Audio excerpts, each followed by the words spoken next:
មានអ្នកសុំទានម្នាក់បានអង្គុយសុំទាននៅតាមដងផ្លូវហើយក្នុងពេលនោះក៏មានសេដ្ឋីម្នាក់ដើរឆ្លងកាត់នោះក៏បានកលេចទៅឃើញបរិសុំទាននោះសេដ្ឋីសេញចឹងមើលបរិសុំទាននោះមួយសន្ទុះហើយក៏សួរទៅបរិសុំថាហេតុអ្វីបានជាអ្នកមកសុំទានគេដែលខ្ញុំមើលទៅអ្នកគឺមានកម្លាំងមាំមួនសុខភាពល្អណាស់អ្នកសុំទានឆ្លើយតបថាខ្ញុំអត់មានលុយខ្ញុំអត់មានដើមទុនខ្ញុំអត់មានឱកាសខ្ញុំអត់ដឹងថាត្រូវទៅធ្វើអីក្រៅពីសុំទានសេដ្ឋីបានសួរបន្តទៀតថាចុះបើសិនជាខ្ញុំផ្ដល់ឱកាសឲ្យអ្នកជាដៃគូរកស៊ីជាមួយខ្ញុំតែអ្នកគិតយ៉ាងណាដែរប្រសិនទៀតរំភើបជាខ្លាំងប៉ុន្តែក៏នឹកឆ្ងល់ក្នុងចិត្តហើយក៏សួរទៅសភ័យវិញថាតើឲ្យខ្ញុំរកស៊ីជាមួយអ្នកបែបណាទៅជាដៃគូបែបណាទៅបើសិនជាខ្ញុំអត់មានជំនាញអត់មានចំណេះអត់មានដើមទុនសម្រាប់សហការជាមួយអ្នកផងហ្នឹងសភ័យនោះញញឹមហើយប្រាប់ទៅបរិសុទ្ធថាអ្នកមិនចាំបាច់ព្រួយបារម្ភទេខ្ញុំមានស្រែហើយខ្ញុំមានផលដំណាំចេញពីការធ្វើស្រែអ្នកគ្រាន់តែទៅយកស្រូវអង្ករដែលខ្ញុំបានរៀបចំរួចរាល់ហើយយកទៅលក់នៅទីផ្សារប្រាក់កម្រៃបានយើងនឹងចែកគ្នា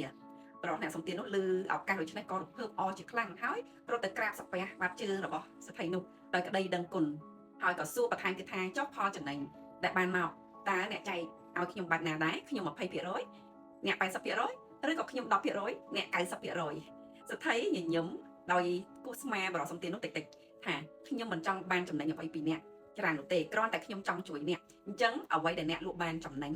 គ្រាន់តែទុក10%ឲ្យខ្ញុំទៅបានហើយចំណែក90%ទៀតជារបស់អ្នកបរិសុទ្ធទានសប្បាយរីករាយហើយព្យាយាមខិតខំធ្វើការដើរលក់ស្រូវអង្ករនោះក្នុងរយៈពេលពេញមួយខែដោយរំពឹងឲ្យចំណេញច្រើនដោយប្រឹងទាំងយប់ទាំងថ្ងៃដល់ពេលវេលាចែកប្រាក់ចំណេញបុរសដែលជាអ្នកធ្លាប់សុំទាននោះបានរាប់លុយសារចុះសារឡើងជាច្រើនដងហើយគិតក្នុងចិត្តយ៉ាងណា10%ក៏នៅតែជាចំនួនច្រើនដល់ថ្ងៃកំណត់សេដ្ឋីគាត់បានទៅជួបបុរសនោះដើម្បីយកភាគលាភ10%ប៉ុន្តែត្រូវបានបុរសនោះបដិសេធដោយគាត់និយាយថាខែនេះខាត់អត់ចំណេញ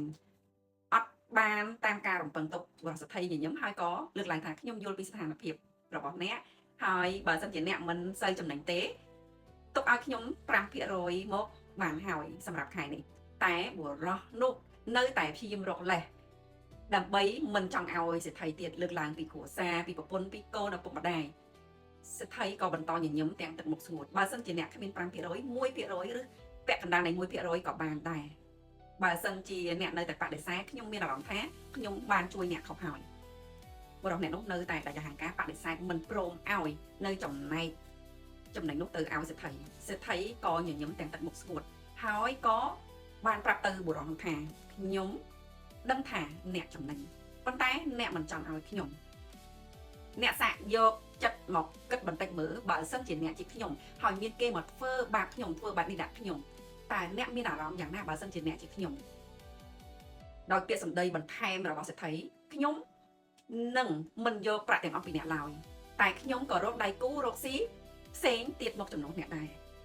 ហើយក៏ងាកខ្លួនរៀបនឹងបាយចេញទៅបុរសសំទាននោះគាត់ក៏ភ្ញាក់ខ្លួនព្រឹត